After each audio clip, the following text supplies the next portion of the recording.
Friends, news today के इस नए अंक में आप सभी का स्वागत है। आगे बढ़ते हैं और देखते हैं कि 10 जुलाई के न्यूज़ टुडे में कौन सी प्रमुख खबरों को कवर किया गया है। तो पहली प्रमुख खबर बात करती है FATF द्वारा आतंकी वित्तपोषण पर जारी या अपडेटेड रिपोर्ट के बारे में। साथ ही नामीबिया UPI आधारित भुगतान प्रणाली को शुरू करेगा, तो यह भी एक प्रमुख खबर रही। पेट्रोलियम और प्राकृतिक गैस नियम 2025 का मसौदा पेट्रोलियम और प्राकृतिक गैस मंत्रालय के द्वारा जारी किया गया है। तो आखिर इस मसौदे में क्या है, ये जानना भी हमारे लिए महत्वपूर्ण रहेगा। और साथ ही आकांक्षी जिला DMF कार्यक्रम यानी आकांक्षी DMF कार्यक्रम की शुरुआत की गई है। तो यह कार्यक्रम क्या है, ये भी आज की प्रमुख खबरों में हम जानने की कोशिश करेंगे। और साथ ही भारत में स्टारलिंक का उपग्रह संचार व्यवस्था काम करेगी। 5 वर्ष के लिए इन्हें लाइसेंस मिला है। ये पूरी व्यवस्था क्या है, इसे भी समझने की कोशिश करेंगे। इसी के साथ जो संक्षिप्त सुर्खियां हैं उनमें shadow banking, cat bonds, INS Nistar जैसी जो न्यूज़ है वो शामिल हैं। तो संक्षिप्त में इन खबरों को भी हम देखने की कोशिश करेंगे। तो चलिए बिना किसी विलंब के आगे बढ़ते हैं और देखते हैं आज की पहली प्रमुख खबर। ये खबर आधारित है FATF यानी फाइनेंशियल एक्शन टास्क फोर्स द्वारा आतंकी वित्तपोषण पर जारी एक अपडेटेड रिपोर्ट पर। फाइनेंशियल एक्शन टास्क फोर्स के बारे में हम सभी जानते हैं, यह एक अंतर सरकारी प्रकार का संगठन है जिसकी स्थापना 1989 में की गई थी। और इसका उद्देश्य क्या है? इसका उद्देश्य रहा कि मनी लॉन्ड्रिंग के मामलों को नियंत्रित किया जा सके। और साथ ही इसके उद्देश्य की सूची में 2010 में हमने आतंकी वित्तपोषण को भी शामिल कर दिया। तो यही जो संस्था है FATF, इनके द्वारा एक अपडेटेड रिपोर्ट जारी की गई है जिसके चलते न्यूज चर्चा में बनी रही। अब इस रिपोर्ट का नाम है comprehensive updated on terrorist financing risk. तो ये है इस रिपोर्ट का नाम। और इस रिपोर्ट में क्या कहा गया है कि जो आतंकी संगठन हैं वो अभी भी अंतरराष्ट्रीय वित्तीय प्रणाली का दुरुपयोग करके अपने कृत्यों को अंजाम दे रहे हैं, अपने हमलों की योजना बना रहे हैं। यानी इस रिपोर्ट की प्रमुख फाइंडिंग ये है कि अंतरराष्ट्रीय आतंकी संगठन जो हैं वो अंतरराष्ट्रीय जो हमारी वित्तीय प्रणाली है उसका दुरुपयोग कर रहे हैं। साथ ही ये जो रिपोर्ट है वो भारत के लिए इसलिए और भी प्रमुख हो जाती है क्योंकि इस रिपोर्ट में एक अलग से सेक्शन है जो बात करता है कि राज्यों के द्वारा भी आतंकी वित्तपोषण किया जा रहा है, टेरर फंडिंग की जा रही है। और भारत लंबे समय से राज्यों द्वारा और प्रमुखतः पाकिस्तान द्वारा की जाने वाली टेरर फंडिंग की बात करता रहा है। 2022 से तो भारत इस बात पर लगातार जोर दे रहा है। तो फाइनेंशियल एक्शन टास्क फोर्स की रिपोर्ट में इस बात को स्वीकार करना कि राज्यों के द्वारा टेरर फंडिंग हो रही है, ये भारत के इस मत को पुख्ता करने का कार्य करता है। तो चलिए आगे बढ़ते हैं और देखते हैं कि इस रिपोर्ट में और किन प्रमुख बातों पर बल दिया गया है। ये रिपोर्ट क्या कहती है कि आतंक के वित्त पोषण को प्रभावित करने वाले प्रमुख कारक क्या हैं। तो सबसे पहले कह रही है कि आतंकी गतिविधियां इसलिए संपादित हो पाती हैं और उनके लिए फंड की व्यवस्था इसलिए हो पाती है कि कई मामलों में हमें लोन वुल्फ अटैक भी देखने को मिलते हैं। अकेले सक्रिय आतंकवादी, जिसे लोन वुल्फ अटैक कहा जाता है। क्या है ये?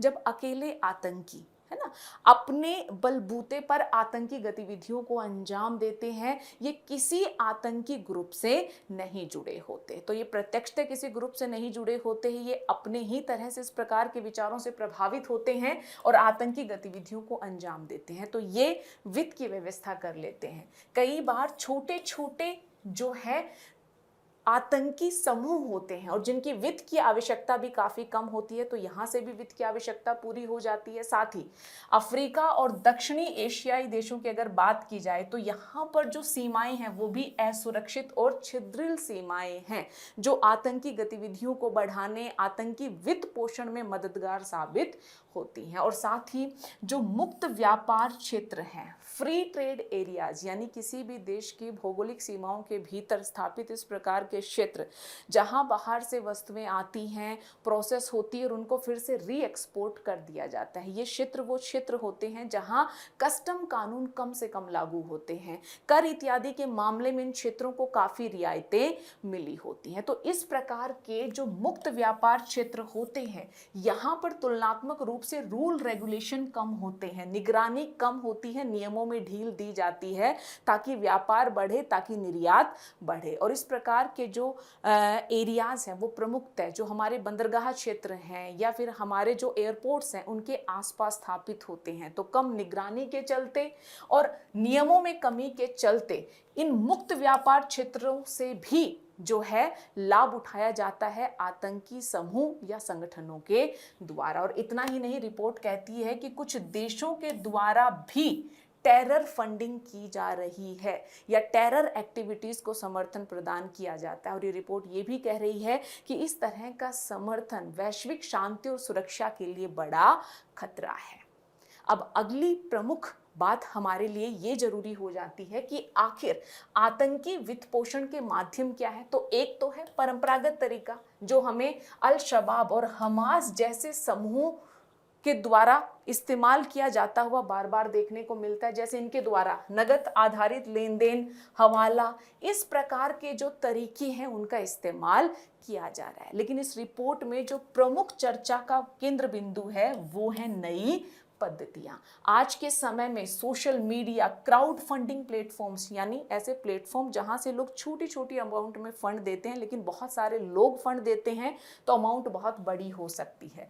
ऑनलाइन मार्केट प्लेस के जरिए भी धन एकत्रित किया जा रहा है। और इस रिपोर्ट में बताया गया कि भारत में जो हाल फिलहाल में पुलवामा अटैक हुआ, इससे पहले गोरखनाथ मंदिर यूपी 2022 में जो अटैक हुआ, उसमें ऑनलाइन मार्केट प्लेस, साथ ही जो ऑनलाइन या जो हमारे वित्तीय सिस्टम्स हैं जैसे पेपॉल, अमेजन पे इत्यादि का इस्तेमाल धन जुटाने के लिए किया गया था। साथ ही नए तरीकों में बिटकॉइन जैसी वर्चुअल करेंसीज का इस्तेमाल किया जा रहा है।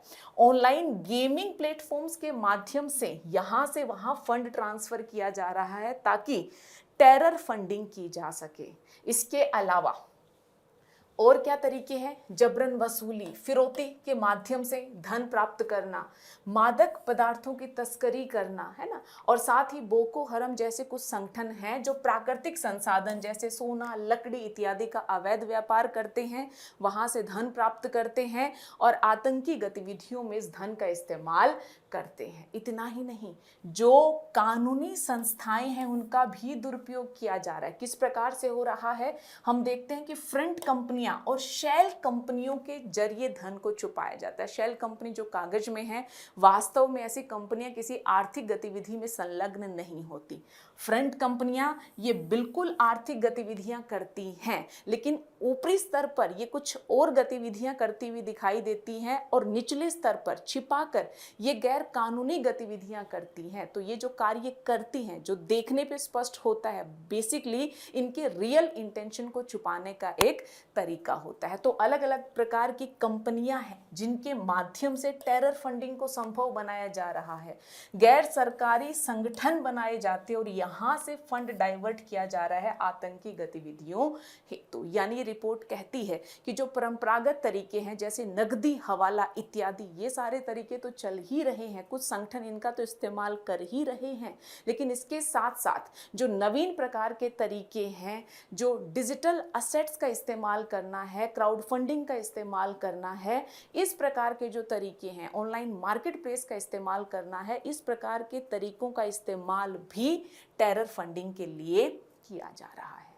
अब अगला बड़ा प्रश्न कि फिर इन सारी व्यवस्थाओं पर हम विराम कैसे लगाएं? तो इस बारे में क्या महत्वपूर्ण सिफारिश हमें इस रिपोर्ट पर मिलती हैं? इस रिपोर्ट में क्लियरली ये कहा गया है कि आपको जोखिम संकेतकों को पहचानना पड़ेगा। यानी उच्च जोखिम वाले देशों में जहां इस प्रकार की घटनाएं पहले भी घटित हुई हैं, जो आतंकी समूह के लिए बेस का काम कर रहे हैं, यानी वो उच्च जोखिम वाले देश हैं, उनमें अगर बार बार धन अंतरण हो रहा है या छुपाकर धन को ट्रांसफर किया जा रहा है, जैसे वर्चुअल असेट, प्रीपेड कार्ड जिसमें पहले से वैल्यू लोड हो, अगर इन सब का इस्तेमाल हो रहा है, छुपाकर धन भेजा जा रहा है, तो मतलब ये इंडिकेटर साइन को पहचानना पड़ेगा और समय रहते कार्यवाही करनी पड़ेगी। ये रिपोर्ट ये भी कहती है कि जो बहुपक्षीय प्रतिक्रिया है वो संगठित होनी चाहिए, यानी राष्ट्रों को एक साथ आतंकी वित्तपोषण के खिलाफ एक प्लेटफॉर्म पर आना पड़ेगा। तो यहाँ पर कहा गया है कि संयुक्त राष्ट्र सुरक्षा पर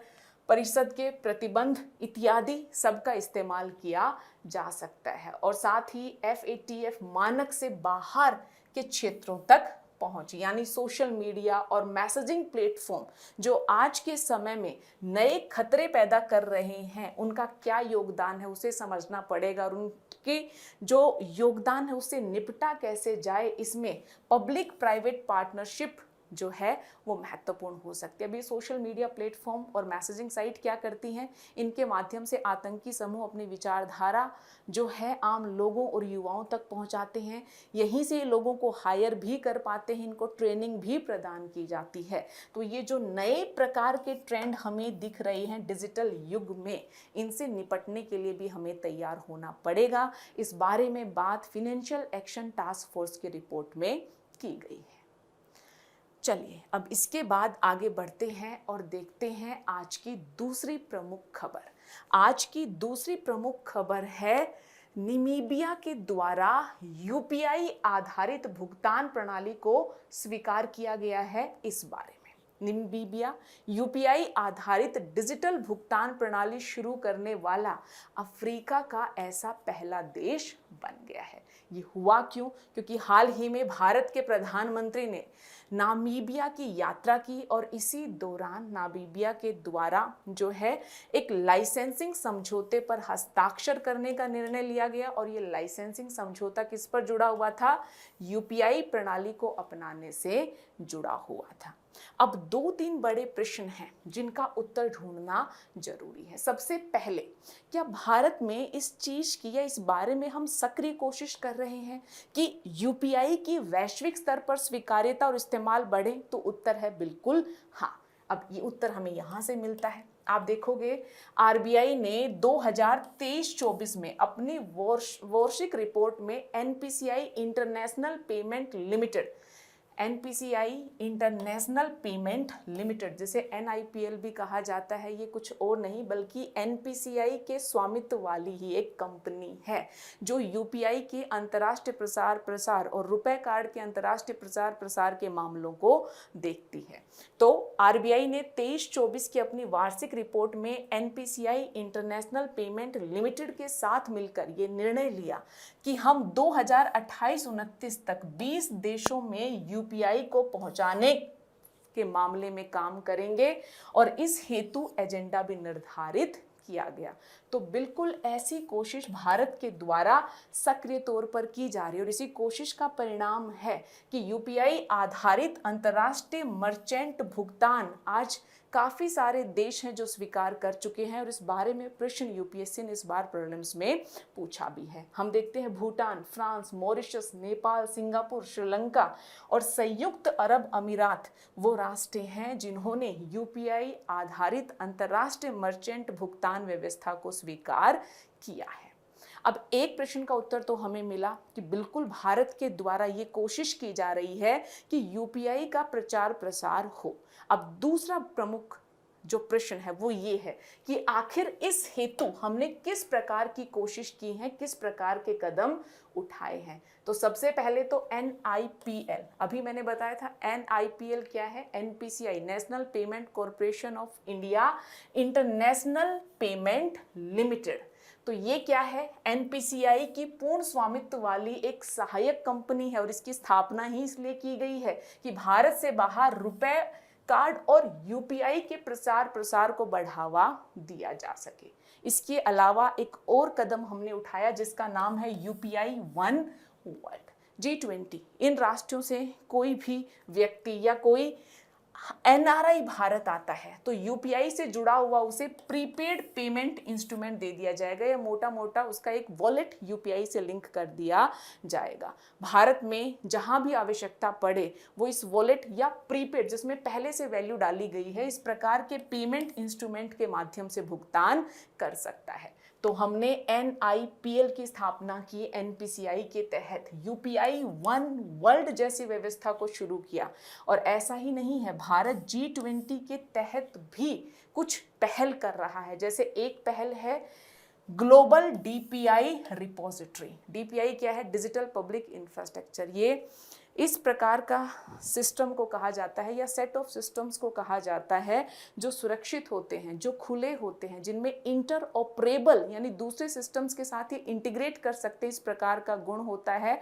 और प्रमुखतः इस प्रकार के जो सिस्टम्स हैं उन्हें सरकार के द्वारा डेवलप किया जाता है। और उद्देश्य क्या है कि ई गवर्नेंस को संभव बनाया जा सके, नागरिकों को बेहतर प्रकार से सेवाएं प्रदान की जा सके। जैसे इसका एक एग्जाम्पल हम देखते हैं फास्टैग, इसका एक एग्जाम्पल हम देखते हैं UPI, इसका एक एग्जाम्पल हम देखते हैं डिजिलॉकर। तो G20 के अंतर्गत एक पहल है ग्लोबल DPI रिपोजिटरी, यानी वैश्विक स्तर पर जिस भी प्रकार के डिजिटल पब्लिक इंफ्रास्ट्रक्चर हैं उनकी एक रिपोजिटरी बनाए, यानी उनका हम एक समूह बनाए, उन्हें हम संगठित करें ताकि अन्य के साथ उन DPIs को साझा किया जा सके। ठीक है। इसके अलावा ग्लोबल साउथ में डिजिटल पब्लिक इंफ्रास्ट्रक्चर को बढ़ावा देने के लिए एक सामाजिक प्रभाव निधि, सोशल इम्पैक्ट फंड की शुरुआत की गई है। इसका उद्देश्य क्या है कि जो निम्न और मध्यम आय वाले देश हैं उनमें डिजिटल पब्लिक इंफ्रास्ट्रक्चर को डेवलप किया जा सके। और इसी के साथ ये एग्जाम्पल दिया हुआ है कि UPI इसका एक उदाहरण हमें देखने को मिलता है। तो हम क्या देख रहे हैं कि भारत में UPI के प्रचार प्रसार के लिए अनेक प्रकार की कोशिशें की गई है। अब तीसरा बड़ा प्रश्न कि आखिर इस प्रकार की कोशिश हम कर क्यों रहे हैं? UPI को अंतर्राष्ट्रीय स्तर पर स्वीकार्यता मिले, इससे भारत को क्या लाभ पहुंचने की संभावना बनती है? तो सबसे पहला, वैश्विक जो व्यापार है उसमें विस्तार होगा। क्यों विस्तार होगा? क्योंकि सीमा पार भुगतान आसानी से हो जाएंगे, तो इससे व्यापार को बढ़ावा देने की या व्यापार बढ़ने की संभावना बनती है। इससे इंटरऑपरेबिलिटी भी संभव हो पाएगी, UPI अन्य भुगतान प्रणालियों के साथ एकीकृत हो पाएगा। और साथ ही जो सबसे प्रमुख बात है वो है डिजिटल कूटनीति। तकनीक के सहयोग के माध्यम से भारत अन्य राष्ट्रों पर अपना प्रभाव छोड़ सकता है। तो ये डिजिटल डिप्लोमेसी का भी एक प्रमुख तरीका उभर कर आया है। तो ये सारी बातें हैं जो हमारे लिए जानना जरूरी है। और साथ ही UPI क्या है, ये सर्वविदित है कि 2016 में national payment corporation of India यानी NPCI के द्वारा UPI यानी यूनिफाइड पेमेंट इंटरफेस को लॉन्च किया गया था। ये एक इमीडिएट पेमेंट सिस्टम है, त्वरित भुगतान प्रणाली है। क्या करती है ये? सब UPI का इस्तेमाल कर रहे हैं। एक ही एप्लीकेशन पर आपके जितने भी प्रकार के बैंक अकाउंट आप लिंक करना चाहें आप उन्हें लिंक कर सकते हो। जो भी बैंकिंग सेवाएं हैं उनका लाभ आप यहाँ से उठा सकते हो। इतना ही नहीं, अगर आपको किसी व्यापारी को पेमेंट करनी है, फंड ट्रांसफ़र करना है, ये सब UPI के माध्यम से संभव हो जाता है। इससे पहले जब भी आपको किसी एप्लीकेशन या डिजिटल प्लेटफॉर्म से पेमेंट करनी पड़ती थी, आपको जो एक वॉलेट है उसमें धन डालना पड़ता था। UPI ने उस आवश्यकता को समाप्त कर दिया। अब सीधा एक अकाउंट से दूसरे अकाउंट में UPI के माध्यम से धन ट्रांसफ़र हो जाता है। तो ये थी दूसरी खबर जो जुड़ी हुई थी कि नामीबिया के द्वारा UPI के इस्तेमाल को लेकर स्वीकार्यता प्रदान की गई है, जिसके चलते UPI की पूरी व्यवस्था क्या है, भारत UPI के अंतर्राष्ट्रीयकरण को लेकर क्या क्या कोशिश कर रहा है, क्यों कर रहा है, ये सारे पहलू हमारे लिए महत्वपूर्ण हो गए। तो यहाँ पर इस टॉपिक में ऐसी बहुत सारी जानकारी थी जो प्रीलिम्स दृष्टिकोण से ज़रूरी थी, तो तथ्यों को ध्यान से पढ़ने की आवश्यकता है। क्लियर है? चलिए आगे बढ़ते हैं और देखते हैं आज की तीसरी प्रमुख खबर। तीसरी प्रमुख खबर है कि प्राकृतिक गैस एवं पेट्रोलियम से जुड़े हुए नियम पेट्रोलियम और प्राकृतिक गैस मंत्रालय के द्वारा प्रस्तुत किए गए हैं या उनका मसौदा जारी किया गया है, जिसके चलते ये न्यूज चर्चा में रही है ना। तो यही है कि पेट्रोलियम प्राकृतिक गैस मंत्रालय द्वारा नियम जारी किए गए हैं। अच्छा, ये जो नियम है क्यों जारी किए गए हैं? क्योंकि इनसे पहले कुछ नियम है जो अब उतने प्रासंगिक नहीं रहे, आउटडेटेड हो चुके हैं, उनका स्थान लेंगे। तो ये जो नए नियम अभी मसौदा है, अगर ये नियम लागू हो जाते हैं तो पुराने नियम कौन से थे? पेट्रोलियम रियायत नियम या पेट्रोलियम लीज नियम 1949, पेट्रोलियम और प्राकृतिक गैस नियम 1959। तो 49 के जो पेट्रोलियम रियायत नियम थे और 59 के जो पेट्रोलियम और प्राकृतिक गैस नियम थे, ये जो नए नियम है, अगर मसौदे से ये व्यवहारिक रूप ले लेते हैं, ये लागू हो जाते हैं, तो ये इन नियमों का स्थान ले लेंगे। और साथ ही नियम ऑयल फील्ड विनियम और विकास अधिनियम 1948 के तहत जो संशोधन किए गए हैं, उन संशोधनों के भी अनुरूप हैं। अब पेट्रोलियम और प्राकृतिक गैस से जुड़े हुए नए नियमों की हम बात कर रहे हैं, तो सबसे पहले और सर्वाधिक महत्वपूर्ण यही जानना हमारे लिए हो जाएगा कि आखिर इस नए मसौदे में किस किस प्रकार के नियम रखे गए हैं। तो चलिए शुरुआत करते हैं और देखते हैं पहला प्रमुख नियम। ये नियम क्या कहता है कि जहां भी पेट्रोलियम प्राकृतिक गैस का एक्सप्लोरेशन यानी अन्वेषण हो रहा है, जहां उसका उत्पादन किया जा रहा है, वहां से जो भी ग्रीन हाउस गैसेस का उत्सर्जन होगा, ये नियम कहते हैं कि आपको उस उत्सर्जन की निगरानी करनी पड़ेगी और उसकी रिपोर्टिंग भी करनी पड़ेगी। साथ ही ये नियम कार्बन कैप्चर और भंडारण के लिए एक रेगुलेटरी फ्रेमवर्क स्थापित करने की बात भी करते हैं। क्या है कार्बन कैप्चर और भंडारण? कार्बन कैप्चर में इन तकनीकों का इस्तेमाल किया जाता है जिसके माध्यम से कार्बन को कैप्चर किया जाए, उसका ट्रांसपोर्टेशन किया जाता है और ऐसी साइट्स जहां पर उसे स्टोर किया जा सके वहां पर स्टोर किया जा सकता है। जैसे बहुत सारे जियोलॉजिकल फॉर्मेशंस होते हैं, लाइक आपने सलाइन या लवण प्रकार के एक्वाफियर्स का नाम सुना होगा। डिप्लीटेड जो पेट्रोलियम और प्राकृतिक गैस रिजर्व होते हैं जिनका क्षय हो चुका है, वहां पर भी कार्बन को कैप्चर करके रखा जाता है। तो सबसे पहले तो आपको उत्सर्जन की निगरानी और रिपोर्टिंग करनी पड़ेगी, प्लस कार्बन कैप्चर और भंडारण के लिए भी रेगुलेटरी फ्रेमवर्क की बात इन नियमों में की गई है। और साथ ही आपने एक स्थान पर अन्वेषण किया, उत्पादन किया, उसके बाद यानी पोस्ट क्लोजर के बाद भी निगरानी करनी पड़ेगी ताकि कोई बड़ा मेजर एनवायरमेंट इम्पैक्ट ना हो। जिस साइट को एक्सप्लॉइट किया गया उसे फिर से अपनी पहले वाली व्यवस्था में लाया जा सके। इसलिए नियम कहते हैं कि पोस्ट क्लोजर निगरानी की व्यवस्था भी हम करते हैं और साइट को फिर से बहाल करना है। उसके लिए जो लीज पर लेकर अन्वेषण कर रहा है, जो कंपनीज उत्पादन कर रही हैं, उन्हें जो है साइट बहाली कोष यानी बाद में जो धन खर्च होगा उस साइट को मेंटेन करने के लिए उसकी व्यवस्था भी करनी पड़ेगी। तो यानी ये जो नए नियम हैं ये क्लाइमेट गोल्स के साथ अलाइन है। दूसरा, इसमें ये भी कहा गया है कि हम रिन्यूएबल एनर्जी, नवीकरणीय ऊर्जा को भी इंटीग्रेट कर सकते हैं। ऐसी साइट्स जहां पर अन्वेषण हो रहा है, उत्पादन हो रहा है पेट्रोल और प्राकृतिक गैस का, अगर स्कोप बनता है और अगर सुरक्षित है ऐसा करना, तो फिर हम वहां पर क्या सौर, पवन, हाइड्रोजन और भूतापीय ऊर्जा परियोजनाओं को भी साथ में शुरू कर सकते हैं। यानी पेट्रोलियम और प्राकृतिक गैस के अन्वेषण और उत्पादन के साथ रिन्यूएबल एनर्जी के उत्पादन को भी इंटीग्रेट करना। यानी मोटा मोटा ये दोनों क्लोज हमें बताते हैं कि नए नियमों में क्लाइमेट गोल्स पर काफी ध्यान दिया गया है। साथ ही इसमें निवेशकों या फिर जो लीज पर लेकर पेट्रोलियम और प्राकृतिक गैस का अन्वेषण और उत्पादन करते हैं, उनके हितों पर भी ध्यान दिया गया है। एक स्टेबलाइजेशन या स्थिरीकरण क्लोज है इन नियमों के तहत। ये क्लोज क्या कहता है कि अगर भविष्य में सरकार नियमों को बदलती है, कानून को बदलती है, ऐसे कोई भी परिवर्तन आते हैं, तो उसका प्रतिकूल प्रभाव उस समय जो लीज पर पेट्रोलियम या प्राकृतिक गैस साइट्स को लेकर काम कर रहे हैं उन पर भी पड़ सकता है। तो ये नियम क्या कहता है कि उनसे या उनको इस प्रकार के प्रतिकूल प्रभावों से बचाने की व्यवस्था भी की जाएगी। जैसे उनको मुआवजा दिया जा सकता है, उनके संदर्भ में कुछ नियम हम कम कर सकते हैं, कटौती कर सकते हैं।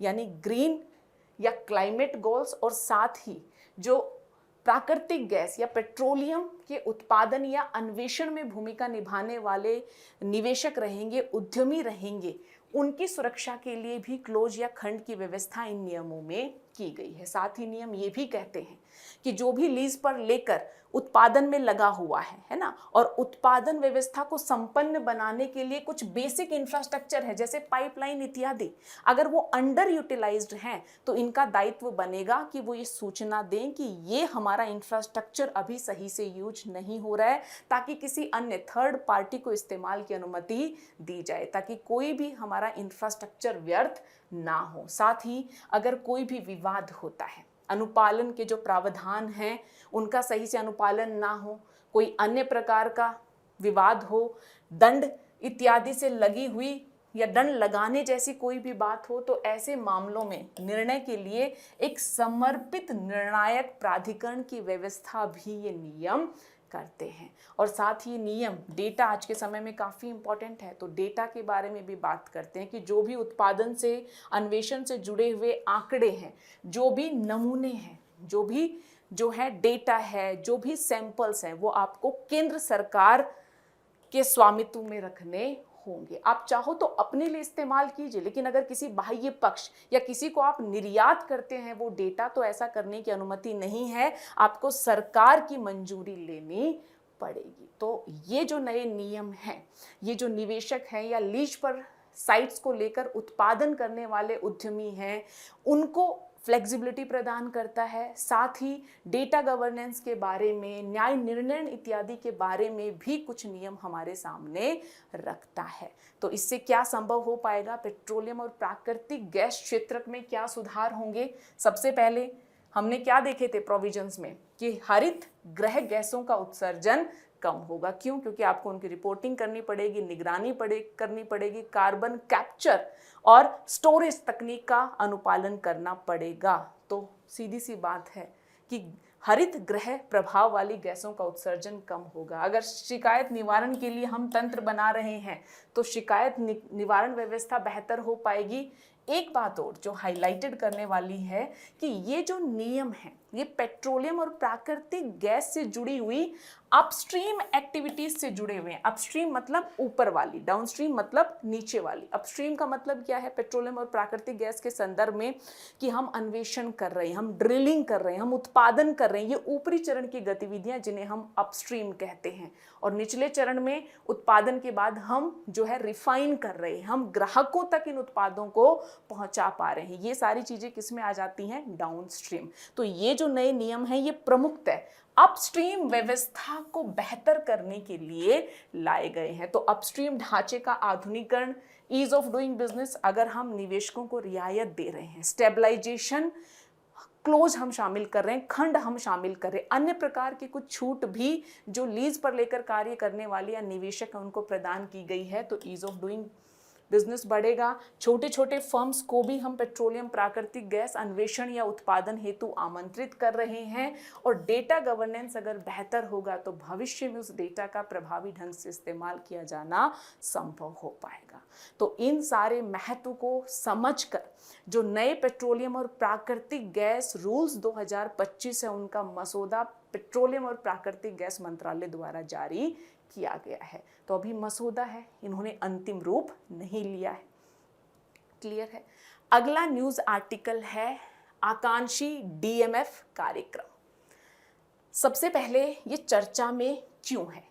देखिए, केंद्रीय खान मंत्रालय ने आकांक्षी डीएमएफ कार्यक्रम के लिए परिचालन संबंधित रूल रेगुलेशंस को जारी किया गया है या जारी किया है, जिसके चलते आकांक्षी डीएमएफ कार्यक्रम चर्चा में रहा। ये कार्यक्रम बेसिकली कुछ और नहीं, हम पहले से ही आकांक्षी जिला कार्यक्रम, आकांक्षी ब्लॉक कार्यक्रम पढ़ते हुए आ रहे हैं। हम डिस्ट्रिक्ट मिनरल फाउंडेशन संबंधी जो इनिशिएटिव है उसको पढ़ते हुए आ रहे हैं। ये कार्यक्रम कुछ और नहीं बल्कि इन्हीं सारे इनिशिएटिव्स को जोड़ देता है और एक नया कार्यक्रम हमारे सामने आता है जिसका नाम है आकांक्षी डीएमएफ कार्यक्रम। अब थोड़ा सा पृष्ठभूमि ये जानना महत्वपूर्ण हो जाएगा कि आखिर डिस्ट्रिक्ट मिनरल फाउंडेशन या जिला खनिज प्रतिष्ठान कार्यक्रम की व्यवस्था क्या है और आकांक्षी जिला कार्यक्रम क्या है। डिस्ट्रिक्ट मिनरल फाउंडेशन की स्थापना हम करते हैं या इसकी स्थापना की व्यवस्था हम करते हैं 2015 में।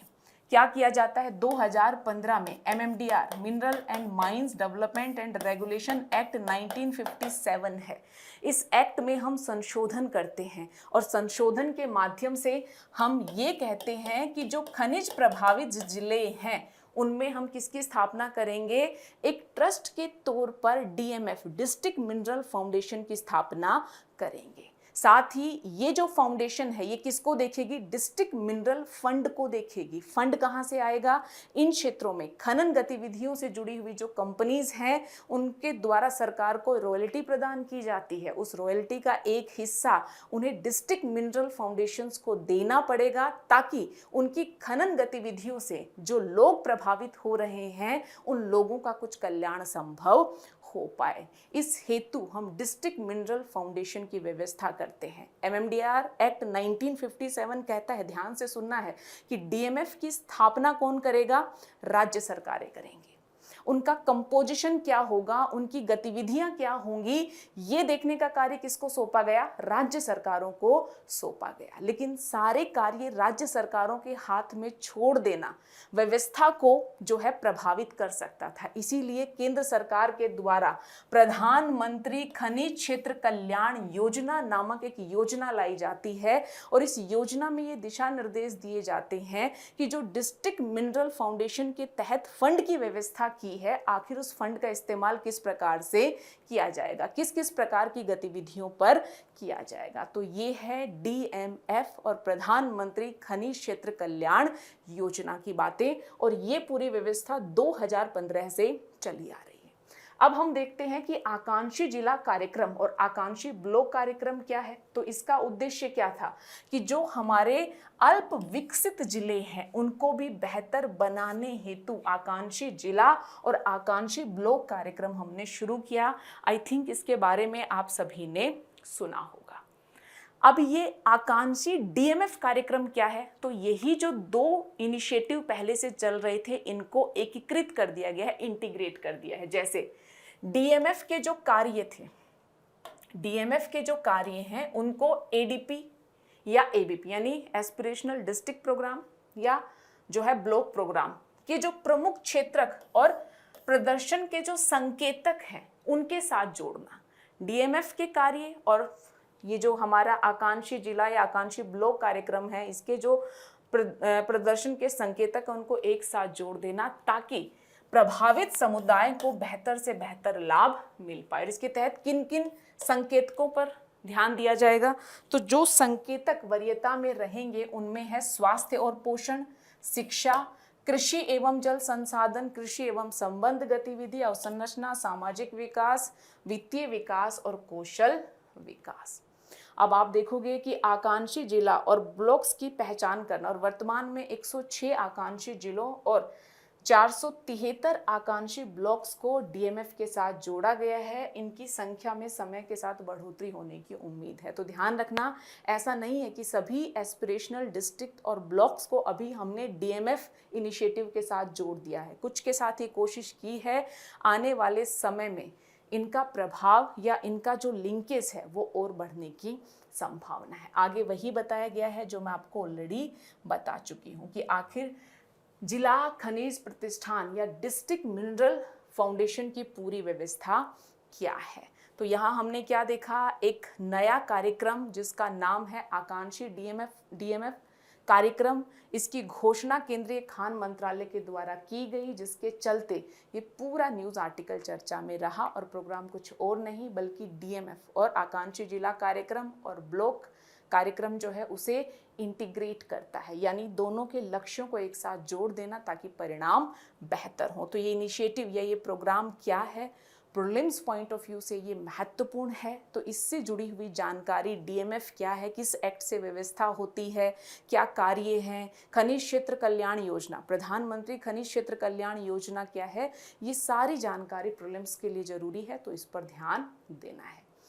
आज की आखिरी प्रमुख खबर जुड़ी हुई है भारत में स्टारलिंक का उपग्रह संचार। देखिए, इन स्पेस क्या है, Indian national space promotion and authorisation centre, जिसका नाम क्या है, इन स्पेस। आगे हम देखेंगे कि किस प्रकार की संस्था और ये क्या क्या कार्य करती है। तो इन स्पेस ने स्टारलिंक को भारत में सैटेलाइट सेवाएं प्रदान करने के लिए 5 साल हेतु लाइसेंस प्रदान कर दिया है, जिसके चलते ये न्यूज आर्टिकल चर्चा में रहा। अब सबसे पहले स्टारलिंक सर्विस लिमिटेड क्या है? तो स्टारलिंक सर्विस लिमिटेड कुछ और नहीं बल्कि स्पेसएक्स का नाम आपने सुना होगा, जिसके मालिक है एलन मस्क ना। तो स्पेसएक्स की पूर्ण स्वामित्व वाली एक कंपनी है जिसका नाम है स्टारलिंक सर्विस लिमिटेड। ठीक है, तो इस कंपनी को इन स्पेस ने भारत में सैटेलाइट सेवाएं प्रदान करने के लिए 5 साल हेतु लाइसेंस प्रदान कर दिया गया है। अच्छा, स्पेस एक्स की एक स्टारलिंक व्यवस्था भी है। स्टारलिंक व्यवस्था कुछ और नहीं बल्कि उपग्रहों का एक समूह है जिसे पृथ्वी की निचली कक्षा में स्थापित किया जाता है और साथ ही इसका उद्देश्य है वैश्विक इंटरनेट कवरेज प्रदान करना। तो कंफ्यूज नहीं होना है, स्पेस एक्स एक कंपनी है, इस कंपनी की एक कंपनी है जिसका नाम है स्टारलिंक जो है सर्विस लिमिटेड, और स्टारलिंक उपग्रहों का एक समूह भी है जिसे भी नाम दिया गया है स्टारलिंक, और ये भी किसके अधीन आता है, स्पेसएक्स के अधीन ही आता है। तो स्टारलिंक उपग्रहों का एक समूह है जो पृथ्वी की निचली कक्षा में स्थित है।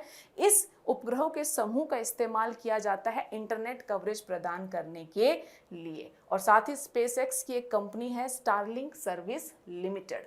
तो इस कंपनी को सैटेलाइट सेवा प्रदान करने का कार्य इन स्पेस ने अगले 5 वर्षों के लिए दिया है या इस हेतु लाइसेंस दिया है, जिसके चलते ये पूरा न्यूज आर्टिकल चर्चा में रहा। बस एक बात ध्यान देना कि स्टारलिंक 2 चीजें हैं। स्टारलिंक एक कंपनी का भी नाम है जो स्पेसएक्स की एक कंपनी है, और स्टारलिंक उपग्रह के समूह को भी नाम दिया गया है। तो ये जो स्टारलिंक कंपनी है, ये स्टारलिंक यानी उपग्रह का जो समूह है पृथ्वी की निचली कक्षा में, उसका इस्तेमाल करके इंटरनेट कवरेज प्रदान करेगी। सिर्फ इतनी क्लैरिटी माइंड में रखनी है ना।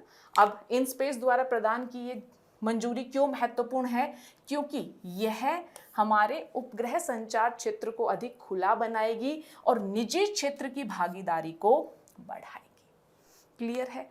आगे बढ़ते हैं और अब हम देखते हैं कि आखिर उपग्रह संचार सेवाएं क्या है। ये बड़ी ही बेसिक और स्टैटिक से जुड़ी हुई जानकारी है। क्या है उपग्रह संचार सेवाएं? वायरलेस इंटरनेट सेवाएं हैं जिनके लिए जमीन पर किसी भी केबल या टावर की आवश्यकता नहीं पड़ती। जैसे इसके प्रमुख उपयोगकर्ता कौन है? जो ब्रॉडकास्टर्स हैं, जो इंटरनेट सेवा प्रदाता हैं, सेना, बड़ी कंपनियां और सरकारें। किस किस प्रकार की सेवाएं आती हैं इसमें? टेलीकॉम सेवाएं आती हैं, प्रसारण सेना, डेटा सेवाएं और डेटा कम्युनिकेशन सेवाएं इत्यादि इसका हिस्सा है। इसका महत्व क्या है? ये तेजी से पूरी दुनिया को कनेक्ट करने का काम करती हैं। कोई भी आपात स्थिति है उसमें उपग्रह संचार सेवाएं महत्वपूर्ण भूमिका निभाती हैं। आपदा राहत कार्यों में जहां पर जमीनी स्तर पर जो इंफ्रास्ट्रक्चर है वो समाप्त हो जाता है, ऐसे में उपग्रह संचार सेवाएं मदद का कार्य करती हैं और साथ ही नेविगेशन इत्यादि के मामले में भी ये महत्वपूर्ण भूमिका निभाती हैं। तो ये काम करती हैं उपग्रह संचार सेवाएं।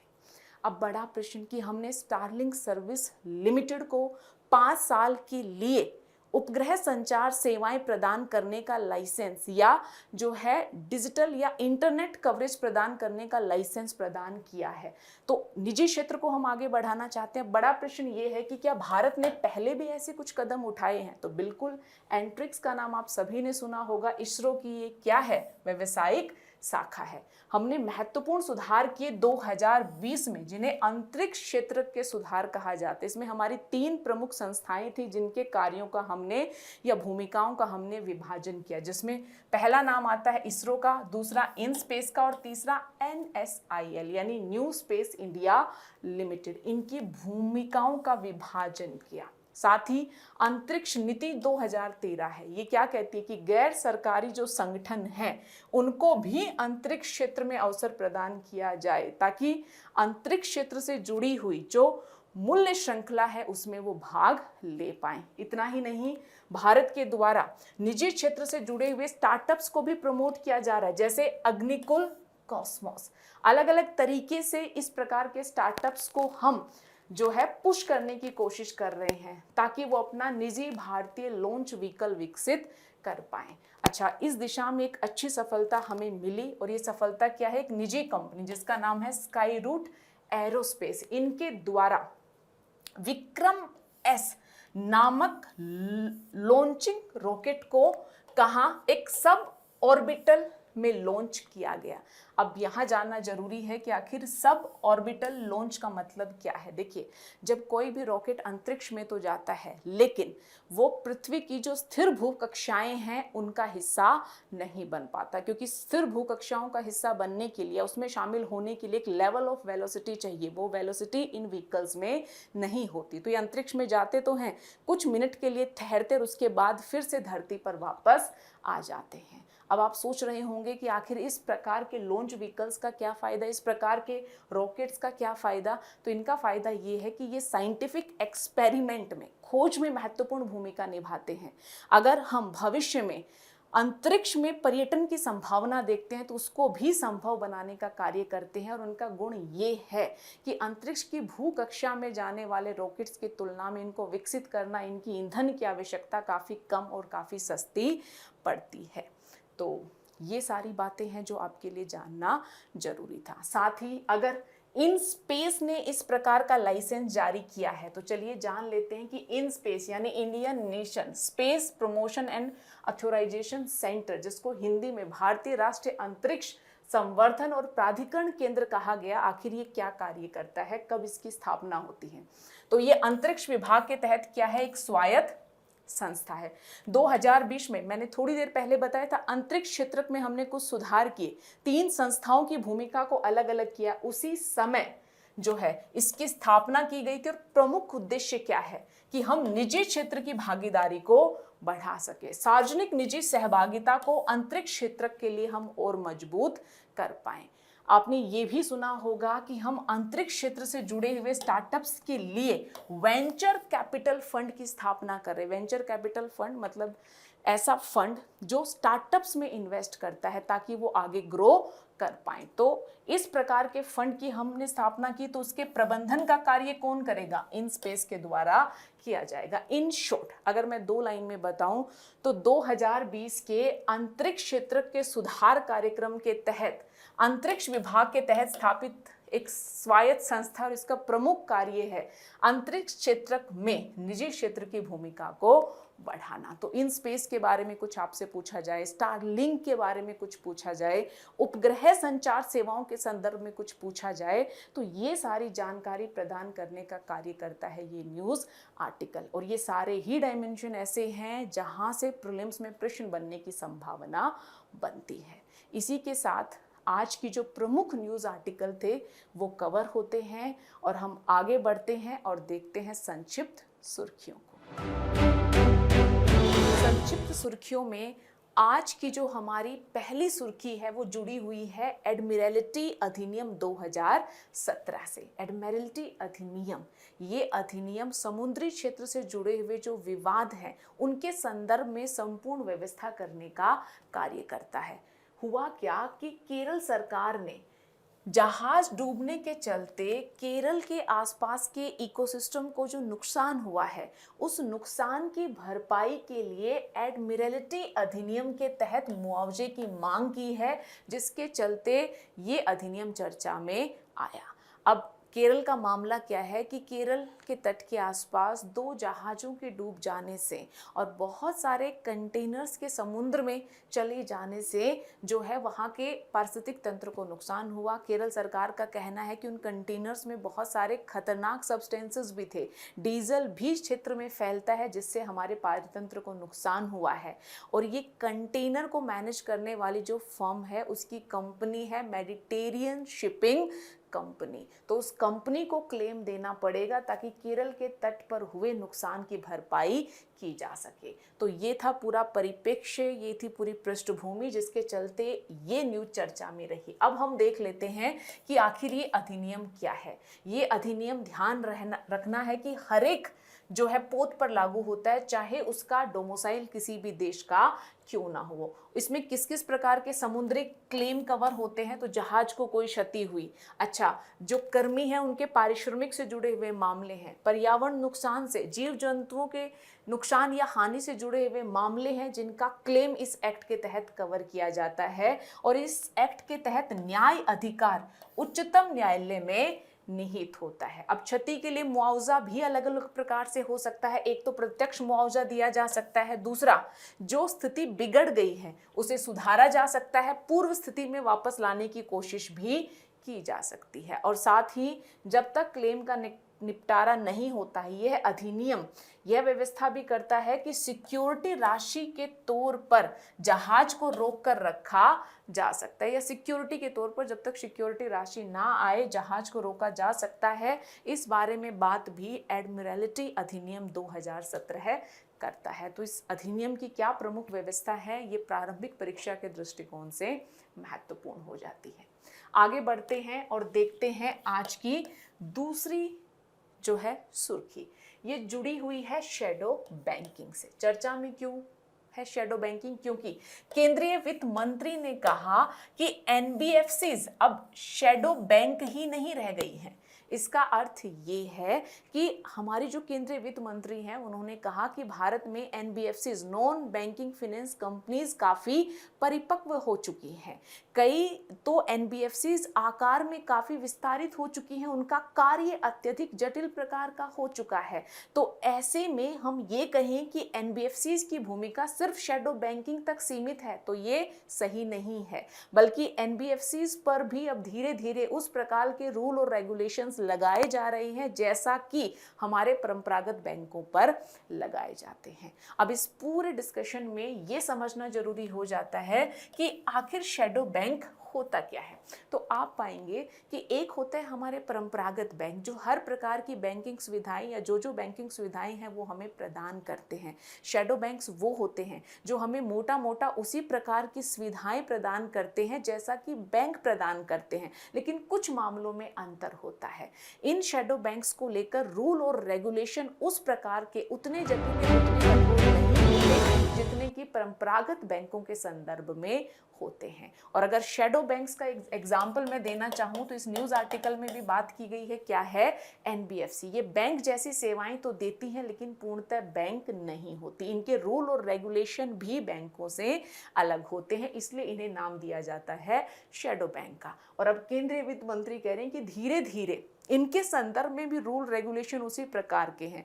इनका भारतीय क्रेडिट बाजार में भूमिका बढ़ रही है। वित्त मंत्री का कहना है कि जो टोटल क्रेडिट डिस्पर्स हो रहा है उसमें एनबीएफसीज की हिस्सेदारी बढ़कर 24% के आसपास हो गई है और निकट भविष्य में हमें कोई आश्चर्य नहीं होगा कि हिस्सेदारी बढ़कर 50% तक हो जाए। तो अब अगर हम एनबीएफसीज को सिर्फ शैडो बैंक मान रहे हैं तो ऐसा मानना उचित नहीं है। ये पूरा मामला रहा जिसके चलते शैडो बैंकिंग टर्म चर्चा में रही। अब शैडो बैंकिंग से वैसे जुड़ी हुई चिंताएं क्या है कि इनमें पारदर्शिता कम होती है और चूंकि नियम कम होते हैं तो वित्तीय संकटों का सामना भी इनको करना पड़ सकता है। लेकिन इनकी भूमिका क्या है? ये जो शैडो बैंकिंग सेवाएं प्रदान करने वाली संस्थाएं हैं ये अलग अलग क्षेत्रों के लिए ऋण लिक्विडिटी प्रदान करने में महत्वपूर्ण भूमिका निभाती हैं। जैसे अगर एनबीएफसी ही मैं बताऊं तो भारत में ग्रामीण क्षेत्र एमएसएमई सेक्टर तक ऋण प्रदान करने में एनबीएफसीज की महत्वपूर्ण भूमिका है। तो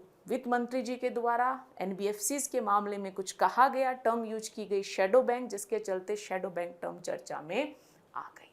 क्लियर है? तो महत्वपूर्ण है प्रीलिम्स के लिए की टर्म, कंसेप्चुअल क्लैरिटी होनी चाहिए। आगे बढ़ते हैं और देखते हैं आज की तीसरी संक्षिप्त सुर्खी जो जुड़ी हुई है कैट बॉन्ड या कैटास्ट्रॉफिक बॉन्ड से। क्या है कैट बॉन्ड या कैटास्ट्रॉफिक बॉन्ड्स? तो सबसे पहले क्या है, ये एक फिनेंशियल तरह का इंस्ट्रूमेंट है। बॉन्ड क्या है? एक वित्तीय इंस्ट्रूमेंट है। एक बॉन्ड इश्यू या जारी करने वाला होता है, दूसरा बॉन्ड में निवेश करने वाला होता है। जो जारी कर रहा होता है वो बॉन्ड प्रदान करता है और जो निवेश करता है वो धनराशि प्रदान करता है। तो इसी प्रकार से बॉन्ड कार्य करते हैं। तो कैटास्ट्रॉफिक बॉन्ड भी एक प्रकार का बॉन्ड ही है, यानी एक प्रकार का वित्तीय उपकरण है। लेकिन इसकी प्रमुख विशेषता क्या है? क्यों इसे कैटास्ट्रॉफिक या कैट कहा गया? क्योंकि इसके माध्यम से आपदाओं से निपटने के मामले में मदद मिल पाती। अब ये कैसे मिलती है? हम जानते हैं कि आपदाओं को लेकर बीमा कवर किया जाता है। बीमा कंपनी या बड़ी बड़ी संस्थाएं, सरकार इत्यादि सबकी भूमिका हो सकती है। लेकिन जब किसी प्रकार की कोई प्राकृतिक आपदा घटित होती है, जैसे कि भूकंप हो सकता है, हरिकेन, बाढ़ या अन्य प्रकार की आपदाएं, जिनके अगेंस्ट इन बीमा कंपनियों के द्वारा बीमा कवर प्रदान किया जाता है। जरा सोचिए, एक क्षेत्र में ऐसी आपदा घटित हो गई तो बीमा कंपनी को बहुत सारे लोगों को बीमा क्लेम देना पड़ेगा। इसलिए संभव है कि उस बीमा कंपनी का वित्तीय स्वास्थ्य ही संकट में पड़ जाए। तो ऐसे में फिर ये कैट बॉन्ड काम करेंगे, यानी ये बीमा कंपनीज इत्यादि बॉन्ड जारी करेंगी, निवेशक इन बॉन्ड्स को खरीदेंगे। अच्छा, निवेशक इन बॉन्ड्स को क्यों खरीदेंगे? क्योंकि इन बॉन्ड्स पर उनको तुलनात्मक रूप से उच्च रिटर्न मिलेगा, हाई यील्ड मिलेगा, क्योंकि जोखिम अधिक है। अच्छा, अब सोचिए कि बीमा कंपनी उनको उच्च यील्ड या प्रतिफल क्यों प्रदान करेंगी? कारण है कि जब भी अगर कोई प्राकृतिक आपदा आती है तो ये जो निवेशक हैं, इनका मूलधन इनको वापस नहीं मिलेगा। यही कंडीशन होती है कैट बॉन्ड्स में कि आप निवेश कीजिए, अगर कोई आपदा नहीं आती तो आपको अपने निवेश पर प्रतिफल भी मिलेगा और आपका मूलधन भी आपको वापस मिल जाएगा। लेकिन आपका जोखिम ये है कि अगर आपदा आ गई तब आपको अपना मूलधन भी खोना पड़ेगा। तो इससे क्या होगा कि जो निवेशक है उनका धन निवेश हो जाएगा, उनको उच्च प्रतिफल मिल जाएगा। और अगर आपदा की कोई स्थिति आती है तो ये जो कंपनीज हैं, सरकारें, संगठन जो बीमा क्लेम प्रदान करती हैं, उनके पास वित्त का एक अच्छा स्रोत रहेगा ताकि उनका वित्तीय स्वास्थ्य बना रहे और इस प्रकार की आपदाओं को प्रभावी ढंग से कवर किया जा सके। तो यही है कैट बॉन्ड। यही सब लिखा हुआ है कि वित्तीय साधन है, उच्च लाभ प्रदान करता है, किस किस प्रकार की आपदाओं को कवर करता है। लेकिन कोई सूचीबद्ध प्राकृतिक आपदा घटित होती है तो इन बॉन्ड्स में जिन्होंने निवेश किया है उनको उनके मूलधन का नुकसान होता है। तो बीमा उद्योग के लिए एक मददगार के तौर पर हम कैट बॉन्ड्स को देख सकते हैं। अगली जो हमारी संक्षिप्त सुर्खी है वो जुड़ी हुई है extended range anti submarine rocket से। तो भारत ने स्वदेशी एंटी सबमरीन रॉकेट प्रणाली का परीक्षण किया जिसका नाम है ERASR, जिसके चलते ये संक्षिप्त सुर्खी चर्चा में रही। अब आगे इसमें जो सारे बिंदु हैं वो ERASR के बारे में बताते हैं कि आखिर ये क्या है। तो पूर्णतः स्वदेशी पनडुब्बी रोधी रॉकेट है। शत्रुओं की पनडुब्बियों को इससे निशाना बनाया जा सकता है और भारतीय नौसेना के जहाजों से इसे दागा जा सकता है। बिल्कुल सरल सूचना है। अब कुछ और तकनीकी सूचना है जो प्रीलिम्स पॉइंट ऑफ व्यू से आपको पता होनी चाहिए। वो यह है कि इसमें ट्विन रॉकेट मोटर कॉन्फ़िगरेशन होता है और ये क्या करता है, उच्च सटीकता और निरंतरता के साथ अलग अलग दूरी के लक्ष्यों को साधना या निशाना बनाना संभव बना सकता है। इसमें इलेक्ट्रॉनिक टाइम फ्यूज का उपयोग किया है और इसे डेवलप किया गया है DRDO की पुणे स्थित आर्मेंट रिसर्च एंड डेवलपमेंट स्टैब्लिशमेंट के द्वारा। तो ये कुछ की फीचर्स हैं जो आपको extended range anti submarine rocket के बारे में पता होने चाहिए। प्रीलिम्स में इस तरह की जानकारी पूछे जाने की संभावना बनती है। अगला संक्षिप्त सुर्खी आईएनएस निस्तार के बारे में है। क्या है, चलिए देखते हैं। हाल ही में स्वदेशी रूप से डिजाइन और विनिर्मित भारत का पहला डाइविंग सपोर्ट पोत INS निस्तार भारतीय नौसेना को सौंपा गया है। अब ये जो डाइविंग सपोर्ट पोत हैं ये करते क्या है? डाइविंग सपोर्ट पोत क्या करते हैं? बेसिकली ये जो समुद्र में गहराई में जो इंफ्रास्ट्रक्चर होता है, जैसे पाइपलाइंस हो सकती हैं, केबल हो सकती है या और प्रकार का अंडर वाटर इंफ्रास्ट्रक्चर हो सकता है, उसकी रिपेयरिंग, उसके इंस्पेक्शन, उसकी देखभाल से जुड़े हुए जो कार्य होते हैं उनको संपादित करवाने में, इन कार्यों में लगे हुए कर्मियों की मदद करने में ये डाइविंग सपोर्ट जो वेसल्स हैं ये महत्वपूर्ण भूमिका निभाते। और ऐसा ही एक वेसल INS निस्तार भारतीय नौसेना को सौंपा गया जिसके चलते ये न्यूज आर्टिकल चर्चा में रहा। तो ये अत्याधुनिक डाइविंग उपकरणों से लैस है। 300 मीटर की गहराई तक deep sea saturation diving. Saturation diving क्या होती है कि लंबे समय तक गहराई में आप बने रह पाएं, इस हेतु जो सपोर्ट सिस्टम है वो जुड़ा हुआ है सैचुरेशन डाइविंग से। तो सैचुरेशन डाइविंग संभव है। बहुत 75 मीटर की गहराई तक डाइविंग ऑपरेशन करने के लिए एक साइड डाइविंग स्टेज भी है ना। यह कई रिमोटली ऑपरेटेड व्हीकल्स के संयोजन में कार्य करता है। साथ ही यह पोत डीप सबमर्जेंस रेस्क्यू वेसल के लिए मदरशिप के रूप में भी कार्य करेगा। समुद्री कर्मियों को बचाने या निकालने में भी ये सहायक रहेगा। तो ये की फीचर्स हैं जिन पर आपको ध्यान देने की आवश्यकता है। Advance towed artillery gun system. हाल ही में रक्षा मंत्रालय ने स्वदेशी रूप से निर्मित ATAGS परियोजना को क्या कहा कि ये अनुकरणीय मिशन मोड परियोजना है, यानी इस प्रकार की सफलताओं को या प्रोजेक्ट्स को फॉलो किया जाना चाहिए, जिसके चलते ATAGS चर्चा में आ गया। डिजाइनर क्या ये सिस्टम किसके द्वारा? DRDO की पुणे स्थित armament research and development establishment प्रयोगशाला द्वारा डिजाइन किया। अभी हमने थोड़ी देर पहले जो है इनके द्वारा एक और जो है इनिशिएटिव या इनके द्वारा एक और डिजाइन की चर्चा की थी। यह बड़ी तोप है जो लंबी दूरी के सटीक हमले करने में मददगार है। इसमें एक इलेक्ट्रॉनिक प्रणाली भी है और यह ऑटोमेटिक एम्यूनिशन हैंडलिंग सिस्टम है जिसमें क्रेन भी शामिल होते हैं। तो इस प्रकार के जो भी रक्षा क्षेत्र से जुड़े हुए, अंतरिक्ष क्षेत्र से जुड़े हुए या जहाजरानी क्षेत्र से जुड़े हुए इनिशिएटिव्स हैं, उनके बारे में उनके फीचर्स को जानना महत्वपूर्ण हो जाता है। अगला है माही या महिसागर नदी के बारे में। क्यों चर्चा में रही ये नदी? क्योंकि इस नदी पर गुजरात में एक पुल बना हुआ था जो ढह गया, जिसके चलते नदी चर्चा में रही। सबसे पहले जानना जरूरी है कि ये एक अंतरराज्य नदी है, यानी एक से अधिक राज्यों में ये बहती है। और वो राज्य कौन से हैं? मध्य प्रदेश, राजस्थान और गुजरात। क्लियर है? अच्छा, इसका उद्गम स्थान क्या है? मध्य प्रदेश के धार जिले के सरदारपुर के पास विंध्याचल की उत्तरी ढलान से ये निकलती है और इसका अंत कहाँ होता है? ये अरब सागर की खंबात की खाड़ी में जाकर मिलती है। तो कहाँ से उद्गम होता है, कहाँ अंत होता है, किन राज्यों में होकर ये नदी बहती है और इस नदी के आसपास की स्थलाकृतिक सीमाएं क्या हैं? उत्तरी और उत्तरी पश्चिमी सीमा बनाई जाती है अरावली पहाड़ी। पूर्व में एक कटक रिज है जो इसे चंबल बेसिन से अलग करती है। दक्षिण में विंध्य पर्वतमाला है, पश्चिम में खंबात की खाड़ी है। इसकी कुछ विशेषताओं में सबसे प्रमुख विशेषता ये है कि ये भारत की उन कुछ नदियों में से हैं जो 2 बार कर्क रेखा को पार करती है। इसकी एक और विशेषता है कि टेढ़ी मेढ़ी या मियांडर्स या विसर्प बनाकर आगे बढ़ती है ना।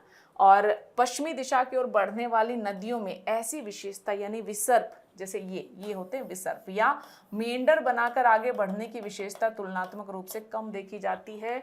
तो माही या महिसागर नदी में ऐसी विशेषता देखी जाती है, इसलिए इस पर ध्यान देना जरूरी है। तो इसकी स्थलाकृतिक सीमाएं क्या है, नदी का उद्गम, नदी का अंत, कौन से राज्य हैं जिनको ये कवर करती है, और अगर इसकी कुछ अलग विशेषताएं हैं तो उनको जानना जरूरी हो जाता है। अगला न्यूज आर्टिकल जुड़ा हुआ है तुर्काना झील से। क्यों चर्चा में है ये झील? तुर्काना झील में खोजी गई विलुप्त स्तनधारियों के दांतों की एनामेल से 18 से 20 मिलियन वर्ष पुराने प्रोटीन निकालने में सफलता मिली है। और ये सफलता किस स्थान से जुड़ी हुई है? तुर्काना झील से जुड़ी हुई है, क्योंकि यहीं के जो विलुप्त स्तनधारी थे उनके मामले में ऐसी खोज संभव हो पाई। तो तुर्काना झील हमारे लिए महत्वपूर्ण हो गई। इस झील का मूल नाम क्या है? रुडोल्फ झील। इसे जेड सागर भी कहा जाता है क्योंकि उसका कलर टर्कोइज प्रकार का होता है, इसलिए इसे जेड सागर भी कहा जाता है। अवस्थिति क्या है? इसकी अवस्थिति इथोपिया और प्रमुखतः कहाँ है? उत्तरी केन्या में है। क्षेत्रफल की दृष्टि से अफ्रीका की ये चौथी बड़ी झील है।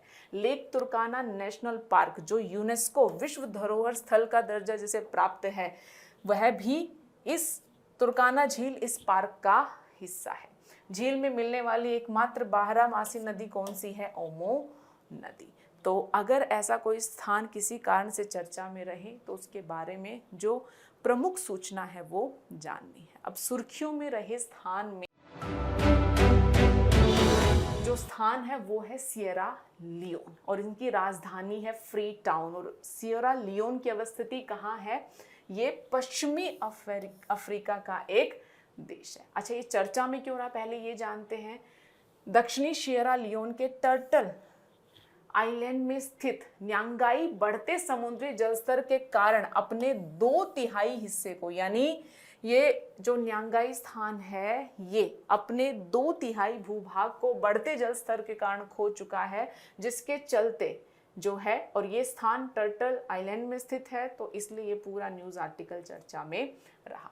तो प्रमुख क्या हो जाता है? Sierra Leone. अच्छा, एक चीज और, टर्टल आइलैंड हमें कहाँ देखने को मिलता है? ये बोनते आप देख रहे हैं, इसके ऊपर कुछ यहाँ पर हमें टर्टल आइलैंड की स्थिति देखने को मिलती है। तो अवस्थिति क्या है? पश्चिमी अफ्रीकी देश है ये। अच्छा, स्थलीय सीमाएं किससे लग रही हैं? ऊपर देख लीजिए क्या है? गिनी, नीचे देख लीजिए लाइबेरिया है, और इधर क्या है? अटलांटिक महासागर। तो यही दिया गया है कि इसके पूर्व में गिनी, दक्षिण में लाइबेरिया से इसकी सीमा लगती है, पश्चिम में क्या है? अटलांटिक महासागर है। सिएरा लियोन को जाना जाता है हीरे, क्रोमाइट, सोना, बॉक्साइट, इस प्रकार के जो भंडार है यहाँ मिलते हैं उनके कारण, और यहाँ की जलवायु उष्णकटिबंधीय है ना, और बारी बारी से वर्षा ऋतु और शुष्क ऋतु का चक्र यहाँ पर चलता रहता है। तो सिएरा लियोन क्योंकि चर्चा में रहा, क्यों? क्योंकि यहाँ का एक आइलैंड का एक क्षेत्र, बड़ा क्षेत्र, 2/3 क्षेत्र जलमग्न हो गया। क्लाइमेट चेंज के इस प्रकार के प्रभाव हमें देखने को मिल रहे हैं, इसलिए सिएरा लियोन चर्चा में रहा। अब इनसे जुड़ी हुई जो प्रमुख बातें हैं, यानी इसकी भौगोलिक अवस्थिति से जुड़े हुए जो बिंदु हैं, ये बिंदु प्रारंभिक परीक्षा के लिए महत्वपूर्ण हो जाते हैं। इसी के साथ आज के न्यूज़ टुडे अंक को मैं विराम देती हूँ, और आपकी स्क्रीन पर जो प्रश्न दिखे उन्हें ज़्यादा से ज़्यादा हल करने की कोशिश करनी है, क्योंकि जब हम प्रश्नों को हल करते हैं तो कॉन्फिडेंस बनता है, और साथ ही प्रश्नों को हल करते हैं और गलतियाँ करते हैं तो फिर उन गलतियों से जो सीख मिलती है उन्हें हम लंबे समय तक याद कर पाते हैं। यानी प्रश्नों को हल करके आप अपनी रिटेन करने की क्षमता को भी बेहतर कर सकते हैं। धन्यवाद।